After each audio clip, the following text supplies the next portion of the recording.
জানাই আজকে এই যে ইসরায়েলের আইডিএফ, ইসরায়েলের সৈন্যবাহিনী যেইভাবে আমাদের লেবাননের ভাই ও বোনদের উপর আক্রমণ চালাচ্ছেন, সেটার বিরুদ্ধে বাংলাদেশ সরকার থেকে শুরু করে বিশ্বের সকল মুসলমান, আমি তো বলবো শুধু মুসলমান না ভাই, মানবতা বোধ যার ভিতরে আছে, বিশ্বের সকল মানবতা বোধওয়ালা নাগরিক ইসরায়েলের বিরুদ্ধে দাঁড়ানো অত্যন্ত প্রয়োজন।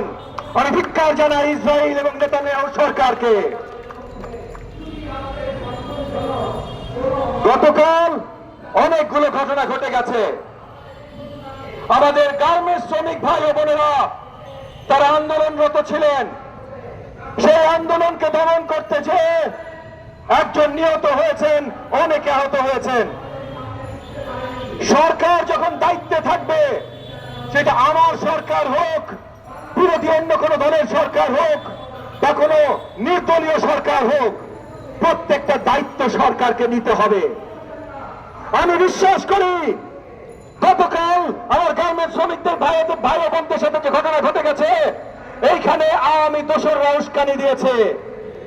কিন্তু এই যে আওয়ামী দোসররা উস্কানি দিয়েছে, এই উস্কানির বিরুদ্ধে সরকারি বাহিনীদের কোনো পদক্ষেপ ছিল না কেন? এইটার উত্তর দিতে হবে। একই সাথে গতকাল মাননীয় প্রধান উপদেষ্টার বাসভবন ঘেরাও করা হয়েছে। ইতিমধ্যে আজকে এই ফোরামে আলোচনা উঠেছে যে এখানে আওয়ামী দোসররা জড়িত ছিল, তারা উস্কানি দিয়েছে। উস্কানি যখন দিয়েছে তখন এইটা আগে থেকে কেন প্রতিহত করা হয় নাই? এটার দায়িত্ব সরকারের যারা ছিলেন তাদেরকে জবাবদিহি করতে হবে। এইটাই ভাই সরকারের কাজ। প্রত্যেকটা জায়গায় আওয়ামী দোসররা ফিরে এসে আক্রমণ চালাচ্ছে।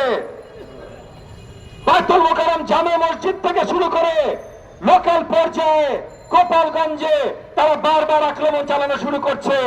কেউ এটা থামানোর কোনো পদক্ষেপ নিচ্ছে না। শুধু আক্রমণ না, অর্থনৈতিক পর্যায়ে, ব্যবসায়িক পর্যায়ে আবার নতুন করে তারা লুটতরাজ শুরু করেছে। এই যে আওয়ামী লীগের এমপি, যে মালিক ডরিন পাওয়ারের, ডরিন একটা অনেক বড় কোম্পানি, আওয়ামী লীগের শাসন আমলে ডরিন অনেক বড় বড় কন্ট্রাক্ট হাতিয়ে নিয়েছে। এই যে রিটেল পাওয়ার প্ল্যান্ট অনেকগুলো হাতিয়ে নিয়েছে।